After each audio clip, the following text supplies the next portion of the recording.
আমি কিন্তু ওই সিচুয়েশনশিপ কিচ্ছু নয়। Love is love.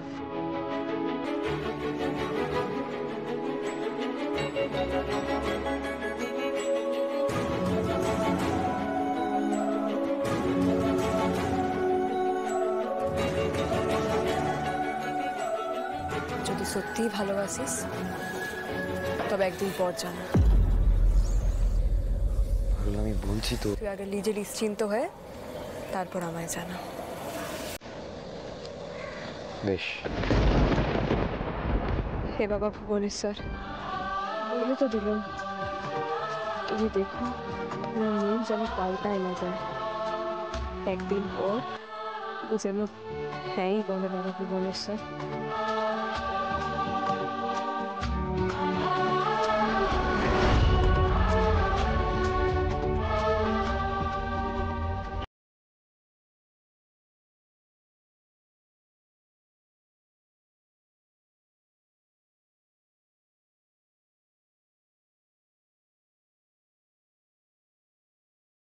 কিছুই বুঝতে পারছি না।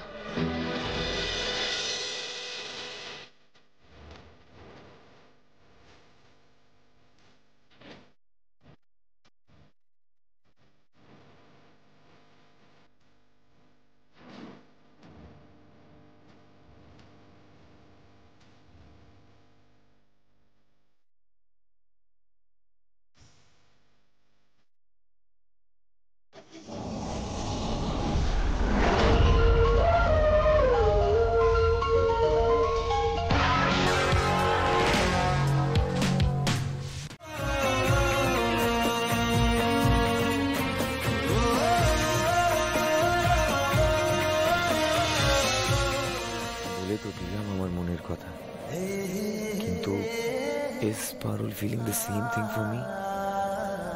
একটা দিন কেন সময় দিল আমাকে? আমি তো জানি কিছু পারুল হ্যাঁ বলবে তো, নাকি ওর মনের মধ্যে অন্য কিছু চলছে? হে বাবা ভুবনেশ্বর, এই দিনটা লেগেই তো এত অপেক্ষা, এত কিছু। বিয়াটা যেমন ভাবে হয়ে থাকুক না কেন, সিঁদুর খান পরার পর তো ওকে এই জানি প্রাণে স্বামী বলে মানছি।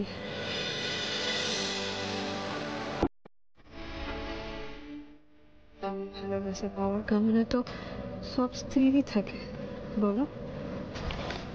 এই ভাগ্যখান আমায় দিও গো বাবা ভুবনেশ্বর। কিছু বললি?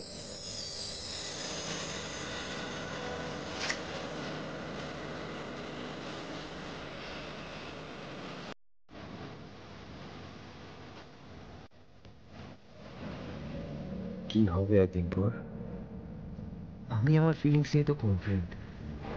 পারুল যদি হ্যাঁ বলে দেয়, তাহলে আমি ইউনিভার্সিটিতে বলে দেবো যে we are a married couple.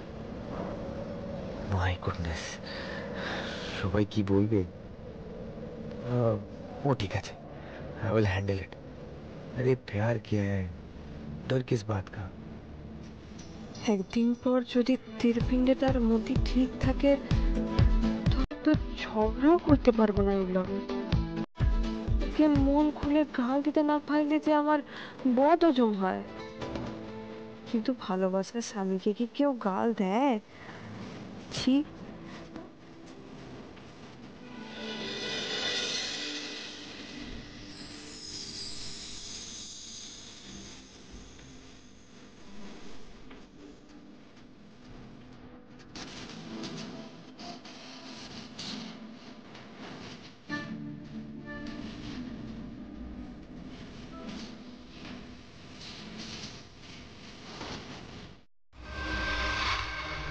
কি করলে? হ্যাঁ, কি করলে?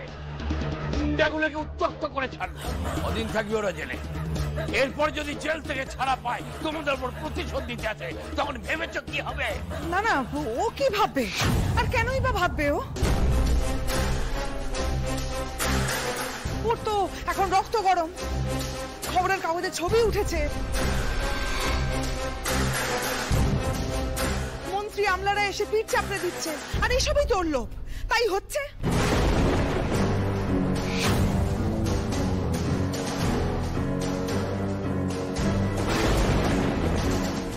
উল্টে আমাদের ছেলেগুলোকে টার্গেট বানিয়ে ছাড়লো।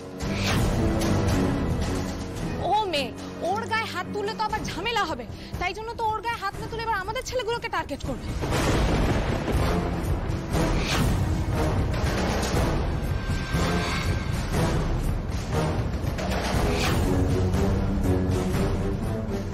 কে বলতে পারে, হয়তো হাত পা ভেঙে দিয়ে চলে গেল। একদম ঠিক, তাই তো করবে, কিন্তু ওর তাতে কি?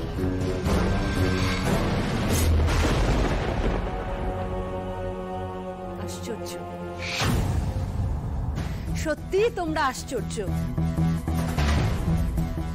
এই বাচ্চা বাচ্চা ছেলে মেয়েগুলো এত বড় একটা অন্যায়ের বিরুদ্ধে লড়াই করে জয় আনলো,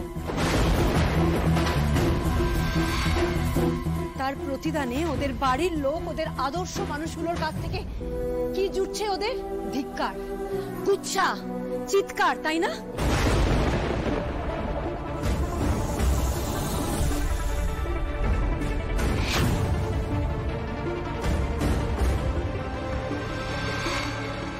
তোমরা ওদের পিছে হাত রেখে বলবে যে সাবাস, যা করেছিস খুব ভালো করেছিস, আরো এগিয়ে যা, এইভাবে প্রতিবাদ কর, অন্যায়ের প্রতিবাদ কর। তা না করে এইভাবে অন্যায়ের বিরুদ্ধে লড়াই করা যায় না।